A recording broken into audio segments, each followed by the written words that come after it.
अस्सलाम वालेकुम नाज़रीन, प्रोग्राम ओपिनियन में अली काजी में भलीकार यासिर अहमद हमको स्टूडियो में ज्वाइन करता सीनियर तज्ज़ियाकार अली काजी साहब। वेलकम अली साहब। Thank you Yasir.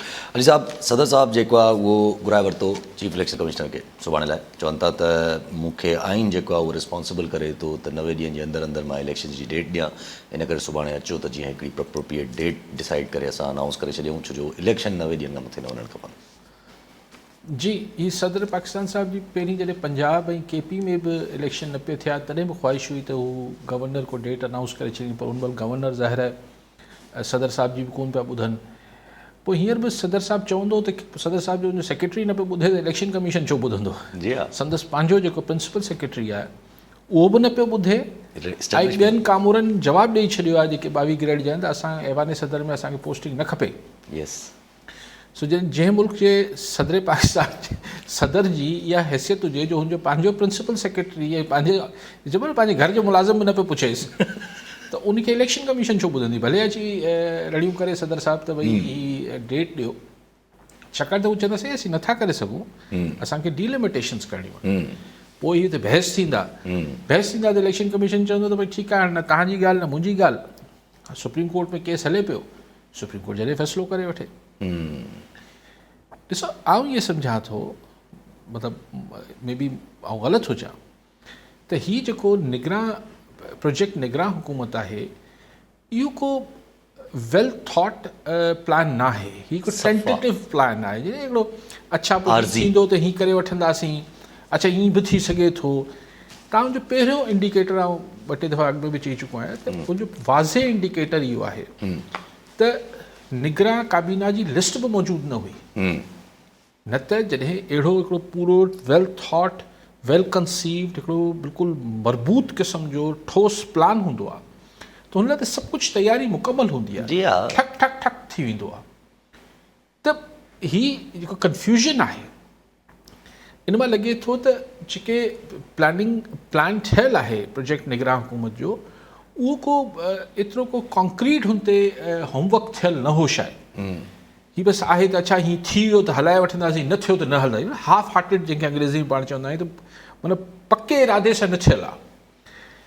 न त सवाल इहो आहे त या पोइ हिन निगरान हुकूमत जो बि तासुर इहो ई वञिणो आहे त हीअ नाकाम थी वई ऐं पोइ को मुर्गो को कुझु अहिड़ो अचिणो आहे। हाणे आउं नथो चई सघां, लेकिन हीअ तव्हां ॾिसो कंफ्यूज़ड आहिनि। यस, हाणे सुप्रीम कोर्ट में केस वञे पियो, हीअ पियो थिए, सदर चए पियो, इलेक्शन कमीशन, भई सिधी डेट अगरि इलेक्शन न कराइणा आहिनि, मतिलबु अगरि इलेक्शन कराइणा आहिनि त डेट ॾेई सघिजे थी न, पर इलेक्शन न बि कराइणा आहिनि पर माहौल बि हिकिड़ो बेयकीनी जो मुल्क में बरक़रार रहणो आहे, इहो कीअं थी सघे? इहो नथो थी सघे, या त क्लियर, कम से कम क्लियरेंस तो हुजे न, क्लियर बिल्कुल। कॉलर नज़र ज़फ़र नकवी हैदराबाद में। जी नकवी साहब, क्या कहना चाहेंगे?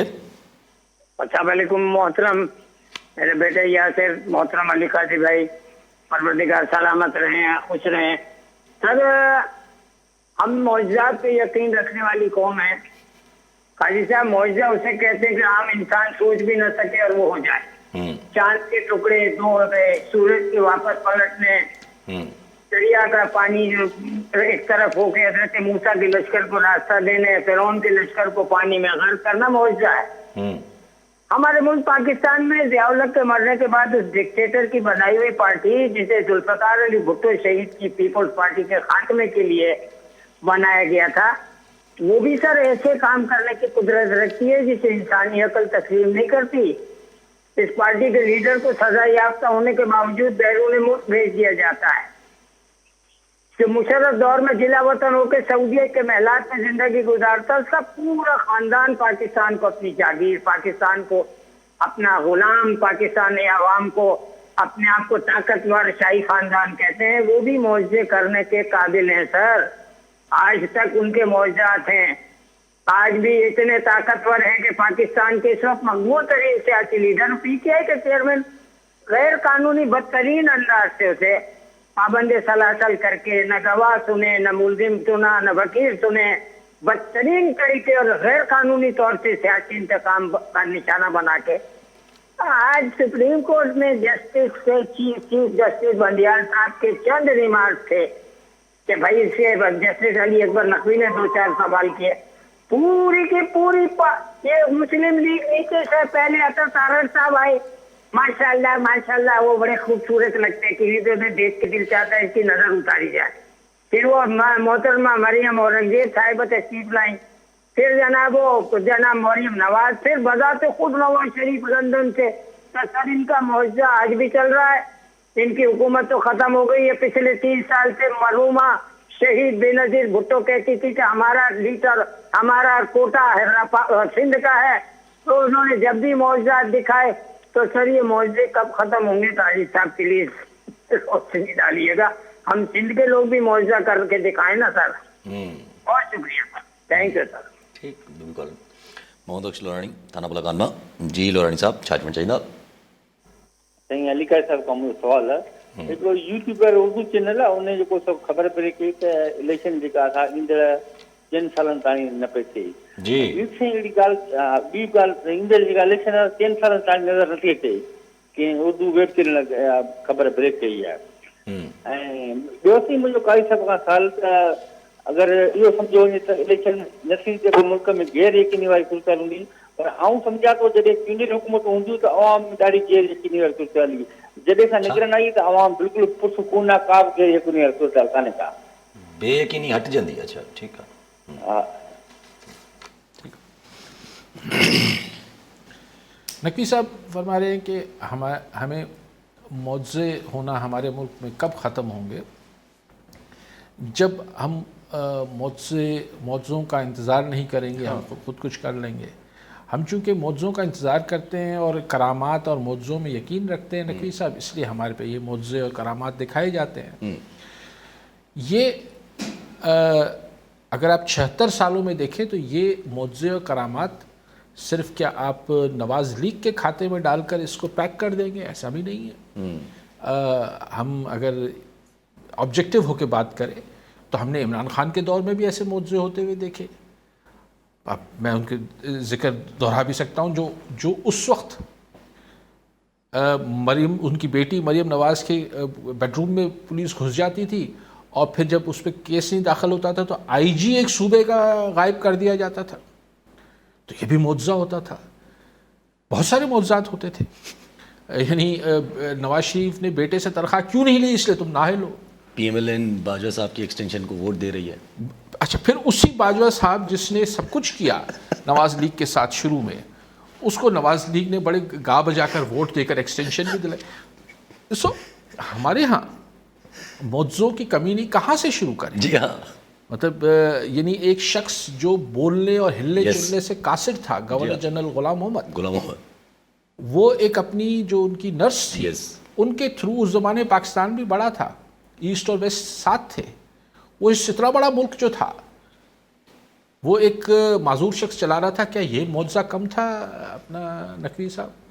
तो मुआवजे होते रहते हैं। कभी इसी जिसको आप कह रहे हैं कि जलावतन कर दिया जाता था, कभी बेनज़ीर भुट्टो को, शहीद को सिक्योरिटी रिस्क करार दिया जाता था, फिर उन्हीं को वज़ीर आज़म बना दिया जाता था। सजाए आफ्ता मुजरिम को, नवाज शरीफ को जहाज़ में बैठा के बाहर भेजा जाता था, फिर वो आते थे तो वज़ीर आज़म बन जाते थे। तो मुआवज़ों की तो तुम कत्ल करो हो कि करामात, वो तो वाली बात है कि ये मुआवजे और करामात हमारे पास तो ये होना तब तक बंद नहीं होंगे। आप फरमा रहे हैं नकवी साहब, मेरी गुजारिश है कि जब तक इंसान मुआवज़ों करामात में यकीन रखता है तब तक वो से नज़र तो आते रहते। यस। कॉलर रेडियो बच्चों था सरफराज हुसैन लगारी हैदराबाद में। जी लगारी साहब, चाय पीना चाहिए सलाम। वालेकुम सलाम। सही, बिल्कुल सही पे फरमान का सब से ये थोड़े मौजूदा थींदा रहंदा आहिनि, पर मुंहिंजो साईं खां हिकिड़ो सुवाल इहो आहे, जेका जो हिकु वरी न्यूज़ बात इंडिया जो जेको आहे सो हुते हुननि जो खलाई मिशन जेको आहे चंड ते नहीं पहुतो आहे। जी जी, माना इंडिया जेको आहे वरी हाणे इंडिया ते चंड ते नहीं पहुता आहिनि। हाणे माना असांजी हालत इहा आहे जो असां हिते परेशान आहियूं ऐं असां आज़ादी वरिती, उन्हनि आज़ादी वरिती, हू चंड ते पहुची दुनिया जो चोथों मुल्क थी वियो आहे। जी, ऐं असांजी हालत इहा आहे जो असांजा ताईं हालतूं साईं पाण पहिरीं तव्हां डिस्कस कयो पिया ऐं ॿुधूं पिया, हालतूं तमामु ख़राबु आहिनि। त साईं काइद साहिब हिन शइ खे कीअं था ॾिसूं त असांजूं हालतूं ऐं इंडिया जूं या ॿियूं जेके सब कॉन्टिनेंट जा मुल्क आहिनि उन्हनि जूं कंडीशन्स उहे असांखां सभु बहितर थी विया आहिनि। असां ॾींहों ॾींहुं पोइ पिया वञूं। साईं काइद साहिब कॉलर वठी समीला शर सिंधड़ी मां जी शर साहब चार्जमेंट चाहिदा सी हींअर टाइम न्यूज़ ते कुझु देरि पहिरियां ख़बर हुई त मीर मुर्तज़ा भुट्टो साहिब जो मरहूम जो जेको केस आहे उहो 14 सालनि खां पोइ जेको आहे अदालत रीओपन कयो आहे कंहिं दरख़्वास्त घुराइण जी दरख़्वास्त ते उन में जेको आहे नोटिस निकिता आहिनि उन में जेके बरियत जेका हुई पुलिस एहलकारनि ते इल्ज़ाम हुयो उनजी बरियत खे जेको आहे चैलेंज कयो वियो आहे ऐं इन खां अॻु जेके काफ़ी मिसाल मौजूदु आहिनि जिते जेके माण्हू जेके मारिया विया आहिनि उन में पुलिस एहलकार जेके शामिल हूंदा आहिनि इन्वॉल्व हूंदा आहिनि उनजी जेका आहे उहे बरतरफ़ थींदा आहिनि नौकरियुनि ते बरतरफ़ थियण खां पोइ कुझु वक़्त खां पोइ उहो एसएच हूंदा आहिनि त DSP थी करे उहे मुख़्तलिफ़ जेके जॻहियुनि ते तैनात थी वेंदा आहिनि ईअं छो थो थिए सर उन खां पोइ ॿियो सर इहो आहे त अॼु जेको सदर पाकिस्तान जेको हींअर इलेक्शन कमिश्नर खे सुभाणे तलब करे वरितो आहे चूंडुनि जे हवाले सां ऐं अली काज़ी साहिब खां इहो सुवालु आहे त चूंडूं छा 90 ॾींहंनि में थींदे नज़र अचनि पियूं जी ठीक साईं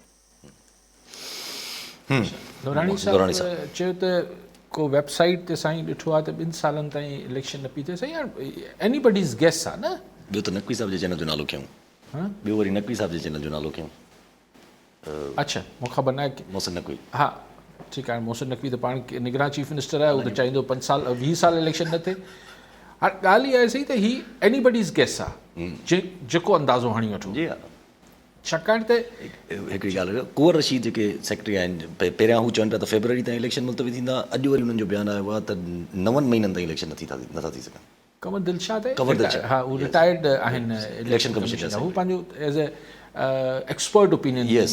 माहिराना राय ॾियनि था ॾिसो इहो त तव्हां जेतिरो छिके वठो हीअ त इलास्टिक आहे पिया छिकियो जी हा ऐं इलेक्शन अगरि कराइण जी नियत न आहे त पोइ तव्हां 6 महीना छो 9 महीना छो 2 साल छो न करायो पर सवाल इहो आहे त न कराइण जो सबबु छा आहे छा ही जेको सेटअप आहे इस्लामाबाद खां वठी 4 सूबनि में सॼे मुल्क में इहो छा मुल्क खे गुले गुलज़ार करे वठंदो छा हिन खां अॻु जेको अच्छा ॿियो सबबु थी सघे थो यार हू अॻु उन आखे चए में न हुआ अड़े शहबाज शरीफ़ त वीचारो जीअं चओ पिया ख़ुदि पाण चवे पियो सॼी पार्लियामेंट जेको आहे उहो स्टेप ईअं ठपो हणी बीठी हुई पाण चए शहबाज शरीफ़ पाण चए पियो त आउं अखियुनि जो तारो आहियां मतिलबु त वॉट इज़ द पॉइंट अहिड़ी निगरान हुकूमत जेका हींअर ताईं कुझु न मतिलबु महसूस ई नथो थिए त का हुकूमत एग्ज़िस्ट करे थी पाण खे हुननि खे सम्झ में नथो अचे छा करिणो आहे पाण हुननि खे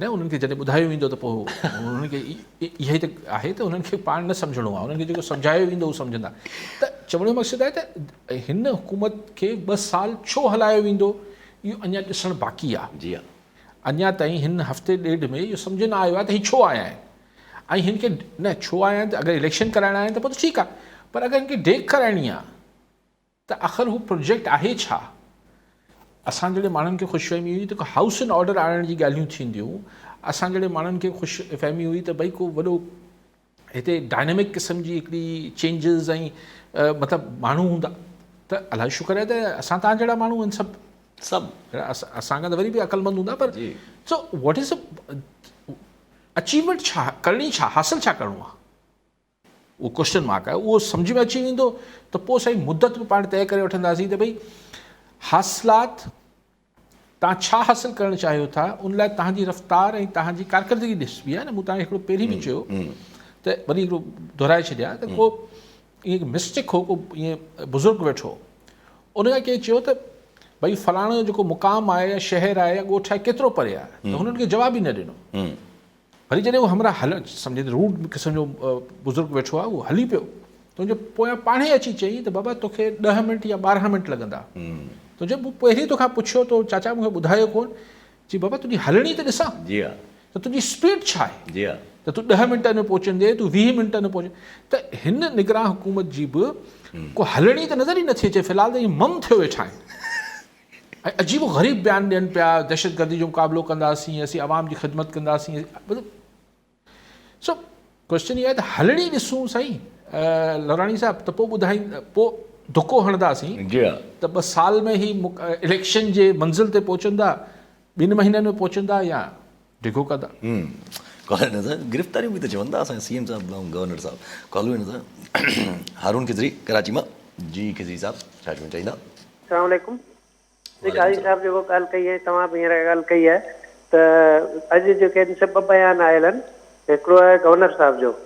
गवर्नर साहिबु चवे थो त जेको असां गिरफ़्तारियूं कंदासीं ऐं जेके जिन हज़ारे अरब रुपया खाधा आहिनि उन्हनि खे असीं पकड़ाईंदासीं, हीअं कंदासीं, हूअ कंदासीं। अच्छा, ॿियो बयानु आयो आहे JUI जो हाफ़िज़ हमदुल्ला जो। हाफ़िज़ हमदुल्ला चए थो त बाबा हीअ कहिड़े क़िस्म जी गवर्नमेंट आहे, अॻिते हली असांखे इहो नज़र अचे थो त असांखे का तयारी कराइणी पवंदी इलेक्शन कराइण लाइ, छो जो हुनजे नज़र में फ़िलहालु इलेक्शन नज़र कोन थी अचे। इन खां पहिरीं 2 बयान आया, हिकिड़ो नदीम अफ़ज़ल चंद जो, उन चयो त साईं आसिफ़ ज़रदारी जेको आहे सो नवाज़ नसरुल्लाह वारो कमु कंदो ऐं वरी नए सिरे सां तहरीक हलंदी ऐं एतिहाद ठहंदा, या फज़ल करीम कुंडी वारो। हाणे इहे 4-5 बयान जेके आहिनि इहे हिनखे ॿुधाइनि था, जीअं काज़ी साहिबु हींअर फरमायो त इलेक्शन जो त तस्वुरु कोन्हे, पर जेके बाक़ी जेके पार्टियूं आहिनि उन्हनि जो जेको आहे सो हिकिड़ो मतिलबु 1 पॉइंट एजेंडा जेको साम्हूं अचणु लॻो आहे। हाणे ॾिसिजे छा थो थिए। महिरबानी। अच्छा, लोनाणी साहब ॿी कहिड़ी ॻाल्हि कई? हिकिड़ी ॻाल्हि कई, ॿी इहा ॻाल्हि कयूं न त मुल्क में इलेक्शन में तेसि ताईं साईं जेका तव्हां ॻाल्हि कयो था त इस्तेकाम न ईंदो जेसि ताईं इलेक्शन नथा थियनि, साईं बि उहो रिपीट कयो त बेसिकली इलेक्शन जेसि ताईं इलेक्शन न थींदा तेसि ताईं का बि शइ कयो। सरफराज़ हुसैन लगारी साहिबु चयो त इंडिया जेको आहे चंड ते पहुची। हा साईं, इंडिया चंड ते पहुची वियो आहे ऐं उतां मुबारकूं वठनि पिया। असां फ़िलहालु ज़मीन ते आहियूं। हाणे ॻाल्हि इहा आहे त तव्हां चओ था त आज़ादी गॾु वरिती, हू किथे चंड ते वञी पहुता आहिनि, असीं किथे आहियूं। हाणे साईं असां हिते इहा ॻाल्हि भेट कंदासीं त उहा वरी पोइ उन ते वरी शक शुबा पैदा सो उहा ॻाल्हि नथा कयूं। असीं तमामु तरक़ी याफ़्ता आहियूं। असीं ज़ाहिर आहे वधीक तरक़ी याफ़्ता आहियूं। असांजे फॉरेन रिज़र्व्स बि तमामु घणा आहिनि। असां त हीअं चंड ते वञणु नथा चाहियूं न, त चंड कहिड़ो मसइलो आहे, असीं अलाए किथे वञी पहुचूं। लेकिन पाण चलो इंडिया या असां त गॾु आज़ादु थियासीं, हू वञी चंड ते पहुता आहिनि। हुननि जा फॉरेन रिज़र्व्स जेके आहिनि उहे पता अलाए केतिरा अरब डॉलर ट्रिलियंस में आहिनि। असां जेको आहे हू उन में मुंधल आहियूं, 1 अरब डॉलर 1.5 अरब डॉलर में मुंधल आहियूं, पर असां तरक़ी याफ़्ता वधीक आहियूं। पर जेको मुल्क असां खां पोइ आज़ादु थियो, अच्छा मलेशिया जी ॻाल्हि न पियो कयां, उहो बि असांखां अॻिते आहे। बांग्लादेश असां मां ई अलॻि थियो, आज़ादु थियो, अलॻि थियो, जेको चओसि, उहो किथे नहीं पहुतो आहे। त क्वेश्चन इहो आहे त तव्हां पंहिंजे घर खे ठीकु न कंदव, तव्हां हिकिड़ा तजुर्बा करणु बंदि न कंदव, तव्हां हिकिड़ो सिस्टम में कंहिं मोह माणपे में शइ खे हलणु न ॾींदव। ऐं मतिलबु PIA मिसाल पाकिस्तान जो ई हिकिड़ो इदारो आहे न PIA, छा हुनजो प्रॉब्लम छा आहे? प्रॉब्लम 2 आहिनि PIA जा, त जेतिरे स्टाफ हुन में आहे ओतिरे जी हुनखे ज़रूरत न आहे, यानी ओवर स्टाफिंग थियल आहे। ठीकु आहे। ॿियो करप्शन ऐं मिसमैनेजमेंट आहे, इहो ई मुल्क जो बि प्रॉब्लम आहे। त जेतिरो वॾो इंफ्रास्ट्रक्चर हिन मुल्क खे हलाइण लाइ रखियल आहे असां, ओतिरी ज़रूरत आहे। ऐं ॿियो जेको मुख़्तलिफ़ नालनि में असां रखियल आहे न, मुख़्तलिफ़ नालनि ते असां ख़र्च कयूं पिया त असां हिन मुल्क जी ज़रूरत आहे, जीअं PIA में आहे। ईअं ई PIA वांगुरु मुल्क में बि करप्शन आहे, मिसमैनेजमेंट आहे। सो बस यही रीज़न से तॾहिं नथा पुछो कॉलर असांखे। ज़मान ज़ैद हैदराबाद मां। जी ज़मान साहब, छा चवणु चाहींदा? साईं मुंहिंजो सवाल इहो आहे पंहिंजो अली काज़ी साहब सां, त साईं जन हिन महिल थोरी देरि अॻु में फरमायो त हीउ जेको केयरटेकर गवर्नमेंट आई आहे त इन जो प्रोजेक्ट छा आहे? जेको मुंहिंजी प्रज़म्पशन आहे इन जो प्रोजेक्ट इहो आहे, जेके रहियल थियल असांजा एसेट्स आहिनि उन्हनि खे खपाइण ऐं आउटसोर्स करणु। त मां पुछां थो त आया मुंहिंजी प्रिज़म्पशन इहा सही आहे या ग़लति आहे? इन ते थोरो अली काज़ी साहब रोशनी विझनि। Thank U sir. ठीकु आहे साईं। ॿियो बि कॉलर मीर एजाज़ टालपुर टंडोजा मोहन मां। जी टालपुर साहब, छा चवणु चाहींदा? तव्हांखे काज़ी साहब मुंहिंजो सलाम। काज़ी साहब इहो कल्ह बि अख़बार में पढ़ियोसीं त पंहिंजो बिलावल साहब मीटिंग घुराई आहे मिनिस्टर जी, उन्हनि खां उहो पुछाणो कयो आहे तुंहिंजे बारे में, कहिड़ो कमकार जो कारकर्दगी जे बारे में। ऐं हू त ज़ाहिर ॿुधाईंदा असां त माखी ऐं खीर जूं नहरूं वायूं आहिनि, हू ईअं ई चवंदा। बिलावल साहिब खे पुछणु खपे न हुनजा असां छा जेके आहिनि उहे कल्ह छा हुआ अॼु छा आहिनि। उहे पैसा इन जूं सोन जूं खाणूं निकितियूं आहिनि या को देगूं सोन जूं निकितियूं आहिनि, उन्हनि जो एतिरो पैसो हिते मिल्कियत किथां आई आहे? ऐं अॼु ताईं उहे ख़ुदि त ठहियो, हुनजा वाठा जेके आहिनि, जेके हुनजा फ्रंट मैन आहिनि, उहे बि अरबपति थी विया आहिनि। इहो बिलावल साहिब खे पुछाणो करणु खपे न सिंध जे माण्हुनि सां। बाक़ी रुगो इहो मसनूई ॻाल्हियूं आहिनि, ईअं त हाणे कोफ़त थिए थी साईं। हाणे त सची अंधो खूह में किरियो, हथु हणी वञी थको जी कावड़ थी अचे, मोह करे वञा, हाणे मोह करे वञूं, ॿियो छा आहे? महिरबानी साईं। ठीकु साईं, हाणे इलाही सारा थी इलाही सारा थी विया आहिनि।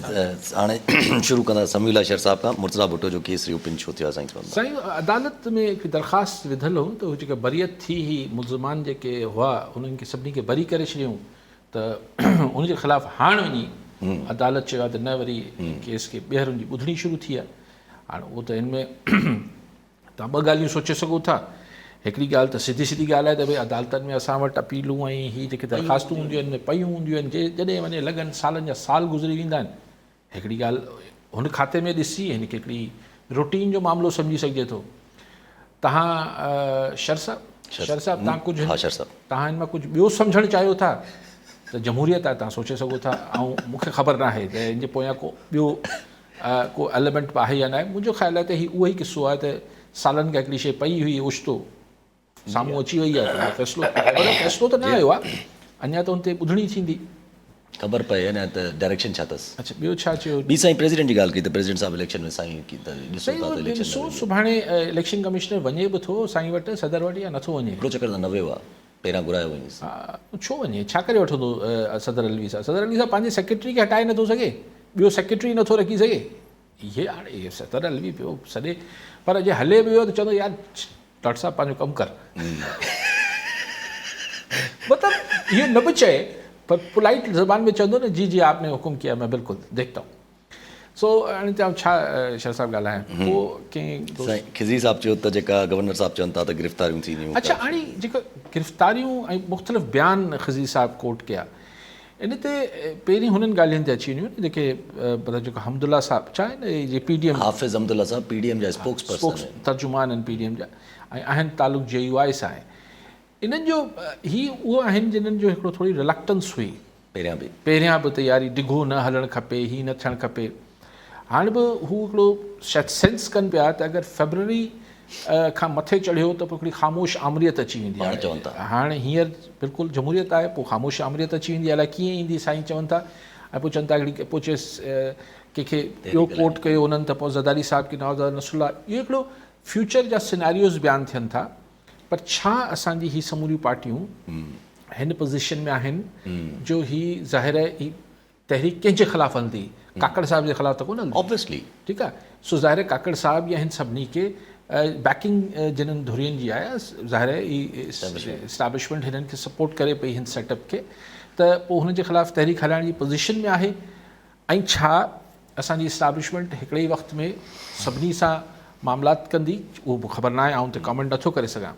पर जो गवर्नर सिंध चए थो त गिरफ़्तारियूं थींदियूं, मूंखे हैरत थी त सिंध में गवर्नर आज लॻी वियो आहे छा? निगरान चीफ मिनिस्टर बि त आहे न, पर गवर्नर कीअं पियो इहो फरमाइशूं करे त फलाणे खे ॿधी छॾियो, फलाणो हीअं कयो, असीं गिरफ़्तारियूं कंदासीं? आप कौन? न, इंतिहाई अदब ऐं एतिराम सां सवाल इहो आहे त गवर्नर रूल त न लॻो आहे न सिंध में, त हीअ त एग्जीक्यूटिव मामलात आहिनि, इहे गवर्नर कीअं कंदो? ऐं पोइ स्ट्रीट क्राइम ते हीअं करणु थियणु खपे, हीअं थींदो, पोइ हीअं थींदो, गवर्नर हुकुम कीअं थो जारी करे सघे? अञा ताईं त मुल्क में सूबे में मतिलबु केयर चीफ मिनिस्टर त आहे न, त मूंखे हैरत पई थिए। हाणे हीअ जेकी गिरफ़्तारियुनि वारी ॻाल्हि आहे, कंहिंजी गिरफ़्तारियूं, कंहिंजूं ज़ाहिर करप्शन ऐं हीअ सभु ॻाल्हियूं कंहिंजी ॻाल्हियूं पिया कयो? सिंध में करप्शन जी ॻाल्हि कयो पिया, त पोइ कंहिंजी ॻाल्हि कयो पिया? कंहिं कई हूंदी न, मूंखे ख़बर न आहे कंहिं, पर लेकिन ॻाल्हि इहा आहे त ही छा ईअं हिकिड़ा फीलर्स जे पोइ भेरे बि हिकिड़ी ख़बर ॾिनी वई त अॻूणनि वज़ीरनि जो नालो स्टॉप लिस्ट में अची वियो, किथां कंफर्म त कोन थी ख़बर, तरदीद बि न थी आहे। तरदीद के छो करे? पीपल्स पार्टी करे छॾे, को त करे छॾे, छो करे यार, छो चए त मां। सो हाणे ॻाल्हि इहा आहे त अञा ॾिसूं सही, हलणी ॾिसूं। हीअं त हीअ त निगरान गवर्नर कोन्हे, निगरान त हू आहे बाकर साहिब, मक़बूल बाकर साहिब ऐं काकड़ साहिब, हू चवनि न त गिरफ़्तारियूं थी। छाकाणि मक़बूल बाकर साहिब त थोरा ॾींहं अॻु पहिरियों बयानु ॾिनई त एहतसाब करणु हीअ करणु मुंहिंजो कमु ई कोन्हे, त गिरफ़्तारियूं ऐं हीअ सभु कमु त जेको हूंदो आहे माण्हू अकाउंटेबल कंदो आहे न, त उहो त किथे हुननि चयो ई कोन। बाक़ी तव्हां चयो त पोइ हीअ ॻाल्हि अलाए छा थींदी सही, अलाए छा में त ॿुधा आहियूं खिज़री साहिब। बाक़ी साइलेंट जमहूरियत इहा ॻाल्हि थी वई। बाक़ी ज़मान ज़ैद साहिब चवनि था त असांजा एसेट्स खपाइण चाहिनि। ॾिसो, एसेट्स त अगरि सिर्फ़ु साईं इहो न ॿुधायो ज़मान साहिब त हीअ सिंध जा या पूरे मुल्क जा, ॾिसो एसेट्स त हिन खे विकिणा पवंदा, ज़ाहिर आहे उहो त सभु उहो त केयर टेकर न पोइ हू इलेक्शन खां पोइ जीअं PIA जी विकिणण जी ॻाल्हि थिए थी, स्टील मिल्स विकिणण जी ॻाल्हि थिए थी, हाणे के ॿिया मादनियात निकिरणा आहिनि, अलाए किथां निकिरणा आहिनि, उहे आहिनि, या असांजी ॿियूं शयूं। हा, कॉर्पोरेट फार्मिंग जी ॻाल्हि रही। कॉर्पोरेट फार्मिंग जी ॻाल्हि बि शहबाज शरीफ़ जे दौर में ई शुरू थी वई हुई, ऐं हाणे चवनि था त हिकिड़ो पोर्टल ठाहियो अथनि ऑनलाइन, ऐं सुठो ठाहियो अथनि, चवनि था त उहो अगरि ॿाहिरां वेही को सीड़पकार पंहिंजी ख़्वाहिश ज़ाहिर करे त हुनखे पोर्टल में ई ऑनलाइन ई ऑप्शन मिलंदो।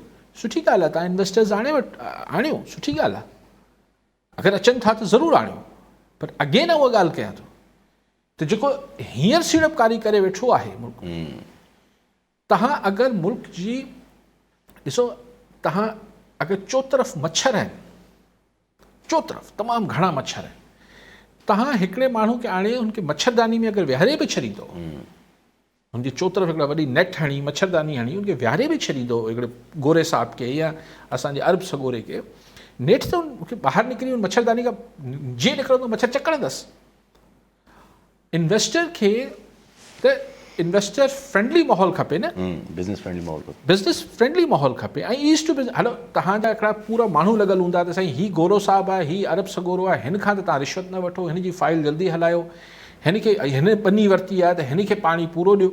बाक़ी जेके हिते वेठा आहिनि, हिकिड़ो परचून जी दुकानु खोले वेठो आहे, हिकिड़ो को ज़मींदारी करे पियो, हिकिड़ो को इंडस्ट्री हणी वेठो आहे, कोई टेक्सटाइल में, उनजो हक़ न आहे त हुनखे बि गैस मिले, हुनखे बि भताखोरी न थिए, हुन सां बि को लॉ एंड ऑर्डर ठीकु रहे, न, उनजो हक़ न आहे। सो आई थिंक कि जेसि ताईं तव्हां पंहिंजो हाउस इन ऑर्डर नथा आणियो, ॿाहिरां भले अचनि त अचनि, ॿाहिरां ईंदा त बसि पोइ ईअं ईंदा जीअं के इलेक्ट्रिक में इन्वेस्टमेंट थी, एग्ज़ैक्टली, यस, यानी जेतिरो हयो न के इलेक्ट्रिक खे, उनखां चोण ते वधीक कमाए हलिया बि वारा हाणे ॿिया वेठा आहिनि। ॿिया न आया किथे, न न उहो त पुराणा विया, वरी ॿिया मालिक अची विया, वरी हाणे हे चवनि था असांखे 20 सालनि जी एक्सटेंशन ॾियो, कहिड़े बि तरीक़े सां। कालपुर साहब, मीर साहब चवनि था त हू बिलावल साहब पुछाणो करे त ही किथां आहिनि पैसा। मीर साहब मतिलबु सॼो माण्हू न पुछाणो करे, अगरि कुझु थियल आहे, जीअं तव्हां चओ था त फ्रंटमैन बि अरबपति थी आहे, त माण्हू पुछाणो कनि न।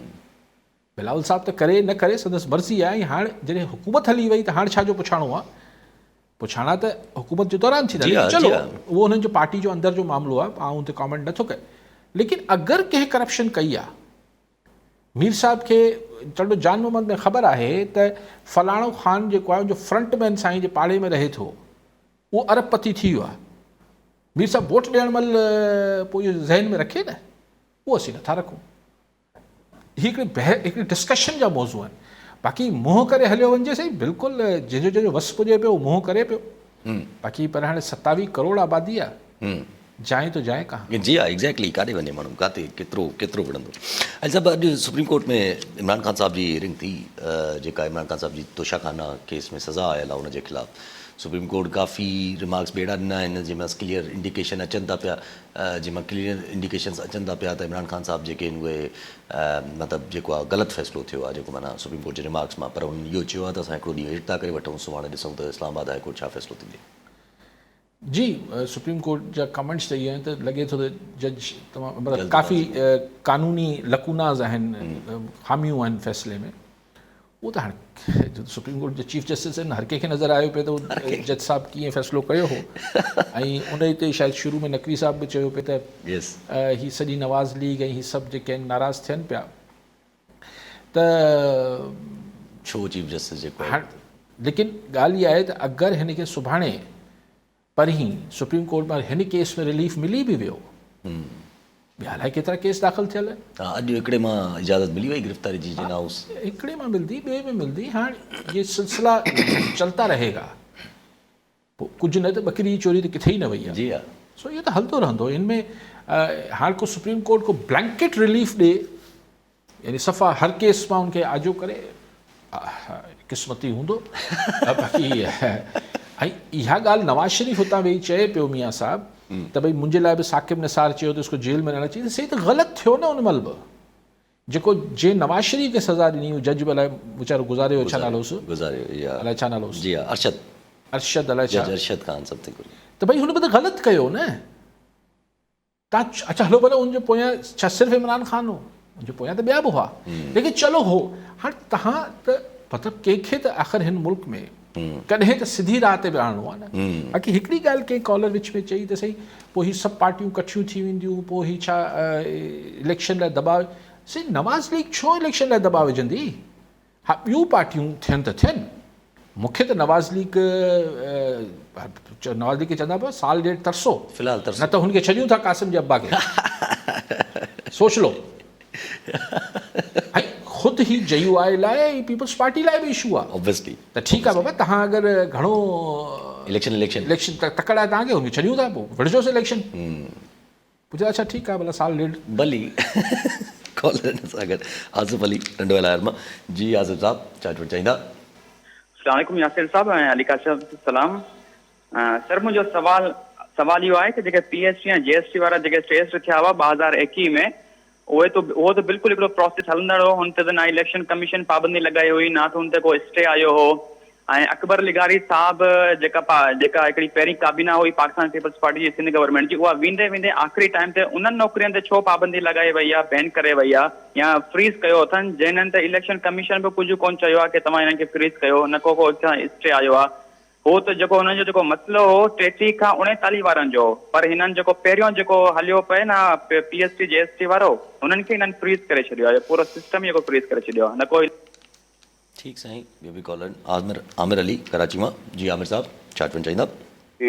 Thank you, Yasir. I just want to talk about something different. And I don't know Sindhi akhbarat and channels who appetite that they might digest that or not.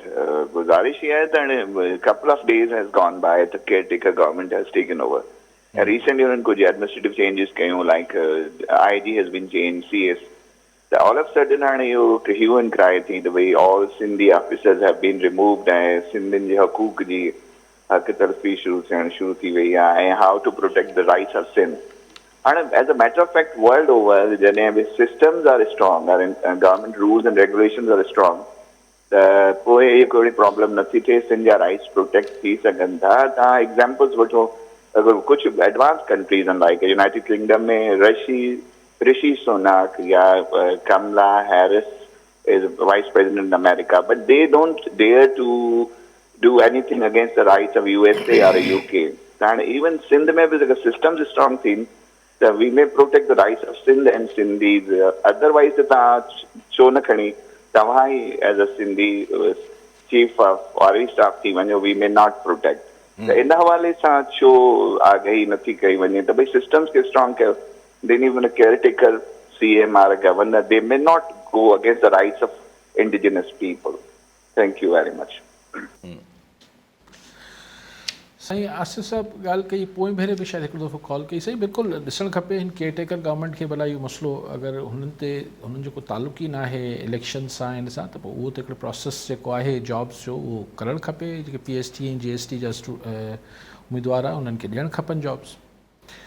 Aamir साहब हाणे हिन में बारीकी आहे, तव्हां अमेरिकन ऑफिशियल्स जा नाला खयां, तव्हां कमला हैरिस या लंडन जो मेयर आहे सादिक हुसैन पाकिस्तानी आहे, या हुते जो हाणे प्राइम मिनिस्टर आहे स्कॉटलैंड जो प्राइम मिनिस्टर हमज़ा यूसुफ, स्कॉटलैंड जो प्राइम मिनिस्टर आहे, इंग्लैंड जो प्राइम मिनिस्टर ऋषि सुनाक। पर साईं हू त पंहिंजे पाण, हू त हुन सन ऑफ सॉइल्स आहिनि न, हू त पंहिंजे, हू त भले हुनजो ओरिजिन इंडियन आहे, ओरिजिन पाकिस्तानी आहे, ओरिजिन छा बि आहे। ईअं त ओबामा बि अलाए किथां कहिड़े मुल्क मां आयलो न,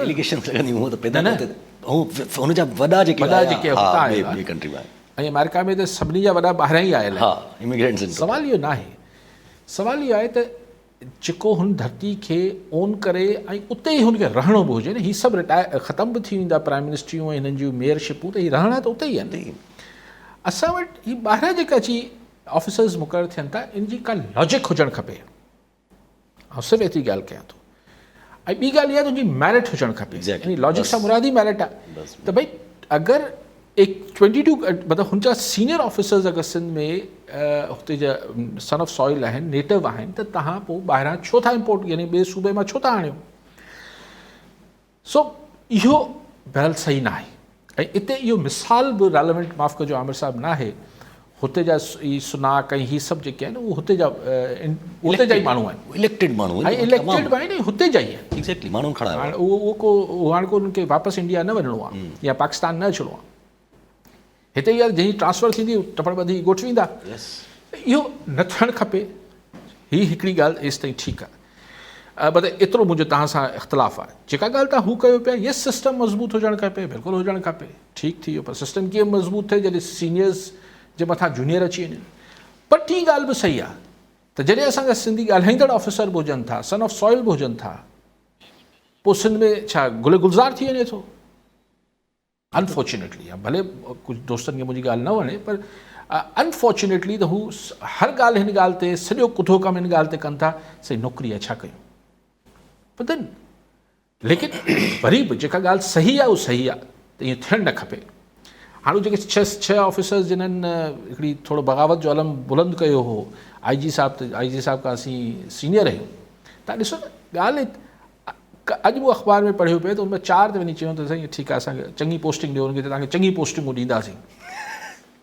त हाणे 6 ॿ 4 त वरी साॻी पघार ते शुरू थी आहे। सो यार वॾी हिकिड़े मॉरल हिकिड़ी ॻाल्हि ते स्टैंड वठण बि त को आसान कमु न आहे न। सरकारी मुलाज़िम आहिनि, तॾहिं आउं चवां थो न, यानी मुलाज़िमत पोइ ॿिनि ॻाल्हियुनि खे ॻंढी न, ठीकु आहे भई मुलाज़िम आहियूं, जिस हुकुम थींदो उहे कंदासीं।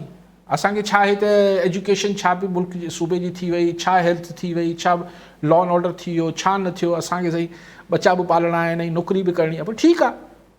पोइ ही दर्स न ॾियो न, वॾो ज़ुल्म थी वियो त सही सिंधियुनि सां वॾो ज़ुल्म थी वियो। इहो कहिड़ी नेशनलिज़म आहे? तव्हांजी नेशनलिज़म जेका आहे तव्हांजी पोस्टिंग सां मशरूत छो आहे? त तव्हां जॾहिं when you will be out of posting तव्हांजी नेशनलिज़म जागी पवंदी, ऐं when you are on the post तॾहिं चओ साईं नौकिरी आहे, नौकिरी आहे त नौकिरी आहे। नंढड़ो थोरो सिंध जो वरी थोरो हिस्टोरिकल बि त हिकिड़ो खदशो आहे न, तॾहिं अहिड़ा कम थींदा आहिनि त। पर असांजे पंहिंजा जॾहिं कुर्सियुनि ते वेठा त हुननि कयो छा? यस, हाणे छा गिणायूं, कंहिंजा नाला गिणाए तव्हांखे छा हाणे? असांजी त अछी ॾाढ़ी थी आहे, सभु धंधा ॾिसंदे न, ऐं हिननि जी गुफ़्तगू ॿुधंदे, सो छा चऊं। लेकिन बहरहाल प्रिंसिपली आउं सम्झां थो जॾहिं तव्हां वटि हिते ऑफिसर्स आहिनि, तव्हांखे हिते जा माण्हू रखणु खपनि। तव्हांखे ही मतिलबु ठीकु आहे न, जी फेडरल मुलाज़िम आहिनि, भई फेडरल मुलाज़िम त सिंध में बि त फेडरल मुलाज़िम आहिनि न, इन प्रिंसिपल आउं इहो सम्झां। लेकिन एक्चुअलिटी में, रियलिटी में, ग्राउंड रियलिटी आहे त हू बि पग नथा ॿधाइनि। जी हा, डिघो अरसो सिंध में चीफ सेक्रेटरी, IG ही सभु हिते जा सिंधी ॻाल्हाईंदड़ रहिया न, काफ़ी अरसो, सॼो अरसो पीपल्स पार्टी जे दौर में। पोइ छा फ़र्क़ु पइजी वियो? को फ़र्क़ु न पियो, रहंदो अञा चइजे छा चइजे हाणे। ठीकु आहे अली साहब, वरी मेहरबानी साहब। नाज़रीन, अॼु जे प्रोग्राम जो पूरो थियो, वरी ईंदड़ प्रोग्राम में दुआ में